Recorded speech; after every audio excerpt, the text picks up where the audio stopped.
इसके बाद है लॉस एंजलिस एब्रेशन टेस्ट। इसमें क्या करना है, इसमें हमें परसेंटेज वियर फाइंड आउट करना है। हम क्या करेंगे, एग्रीगेट्स को लेंगे और एक एब्रेसिव चार्ज जो कि ये बॉल्स होंगी स्फेरिकल बॉल्स, इनको लेना और इस लॉस एंजलिस एब्रेशन मशीन जो है इसमें डाल देनी है, ठीक है।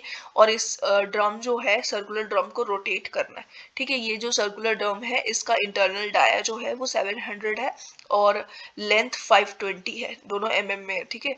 और कास्ट आयरन स्फेरिकल बॉल्स जो हमने यूज करनी है ये 48 की होंगी और इसका वेट जो होगा, इसका वेट होगा 340 से लेके 445 ग्राम्स तक, ठीक है। और इसके सिवाय जो एब्रेशन टेस्ट जो होती है, इसके सिवाय और कौन से टेस्ट होती है, डेविल्स एब्रेशन टेस्ट या फिर डॉरीज एब्रेशन टेस्ट, ठीक है। अब क्या क्या एपरेटस हमने यूज करनी है इसके लिए, सबसे पहले तो लॉस एंजलिस एब्रेशन मशीन का यूज करना है हमें। और एब्रेसिव चार्ज जो होगा, चार्ज बॉल्स जो होंगी वो हमने यूज करनी है और जो कि कास्ट आयरन या फिर स्टील की बनी होंगी और इसका डायमीटर 48 होगा, वो हमने देख लिया। इसका वेट भी हमने देख लिया कि 390 से लेके 445 ग्राम्स तक हो सकता है। ये हमने 6 से लेके 12 बॉल्स तक यूज करनी है, ठीक है। और ये कैसे यूज करनी, किसके अकॉर्डिंगली, अगर हम ग्रेड ए के लेंगे तो हम 12 बॉल्स लेंगी जिसका वेट हो जाएगा हमारे पास 500 प्लस माइनस 25 हो सकता है ग्राम्स में, ठीक है।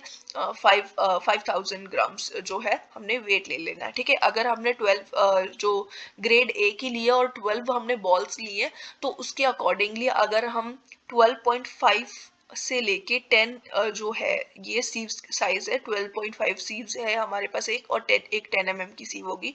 इसके बीच के लाई करने वाले पार्टिकल्स जो होंगे वो 10 की सीव में हम जब सीव करेंगे तो वो हो जाएंगे एग्रीगेट्स 10 पे रिटेन कर जाएंगे, वो वाले हम एग्रीगेट्स लेंगे। और उसका वेट कितना लेंगे, अगर ए ग्रेड हमने चूज कर लिया है चार्ज का तो हम यही वाला फिर हम ले लेंगे, इसका वेट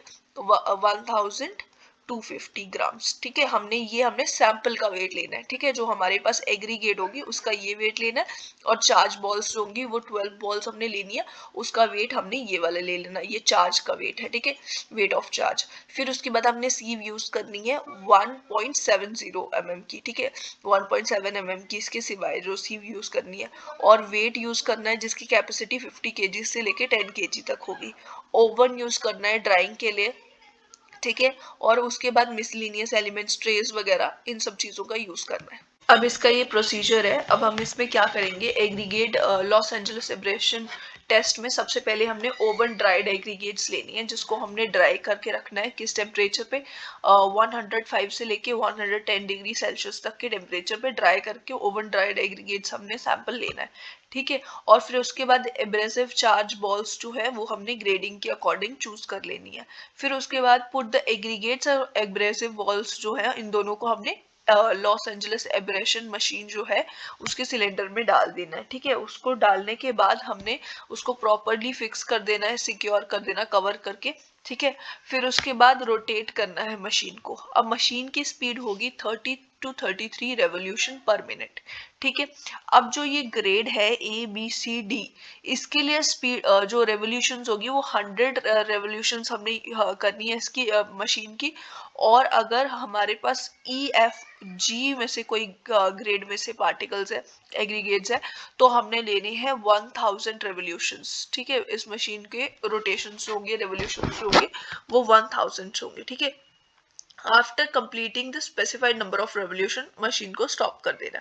केयरफुली ट्रांसफर करनी है हमने एग्रीगेट सैंपल को, मतलब इसमें जो डस्ट भी होगा और सारा कुछ जो होगा सब कुछ हमने एक ट्रे में जो है वो ट्रांसफर कर देना है। उसके बाद हमने क्या करना है, जो अब हमारे पास एग्रीगेट्स का जो आया है चार्ज तो अलग कर देना हमने, जो एग्रीगेट्स है अब उसको हमने सीव करना है 1.7 की सीव से, ठीक है।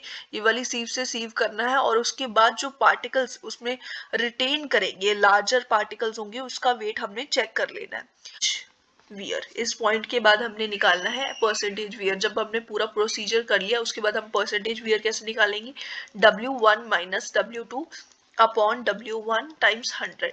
अब ये W1 क्या है, जो हमारा टोटल वेट था ना, उसी को हम W1 बोलेंगे, जो टोटल वेट हमने सैंपल का लिया था। और W2 क्या है, जो हमने अभी अभी देखा था कि लार्जर साइज के पार्टिकल्स होंगे, 1.7 सीव जो थी उससे लार्जर पार्टिकल्स का हमने वेट मेजर करना था, तो वो आ जाएगा हमारे पास W2 1.7 से लार्जर जो पार्टिकल्स होंगे वो हो जाएगा W2, ठीक है। इसी को हम अगर चाहें तो डायरेक्टली ये भी लिख सकते हैं, weight of aggregate passing through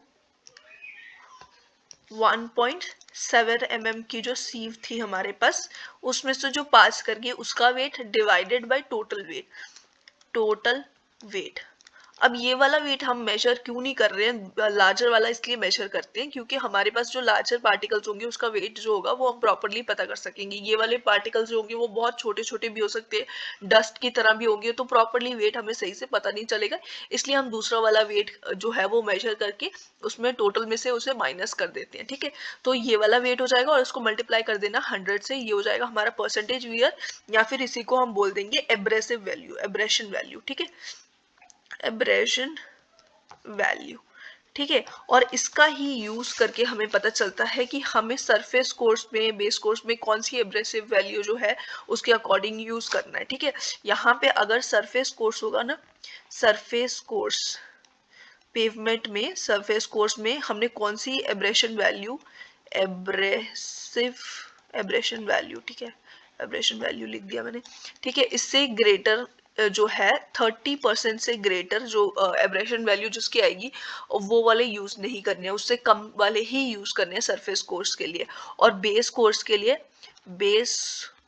के लिए हमने यूज करनी है एब्रेसिव वैल्यू जिसकी हो ग्रेटर, नॉट ग्रेटर देन 50%, मतलब इसको हम कह सकते हैं लेस देन 50% जो है हमने यूज करनी है। एब्रेसिव वैल्यू जिसकी लेस देन 50% होगी वही वाले हमने पार्टिकल्स यूज करने हैं, एग्रीगेट्स जो होंगे वही वाले हमने बेस कोर्स में यूज करने हैं।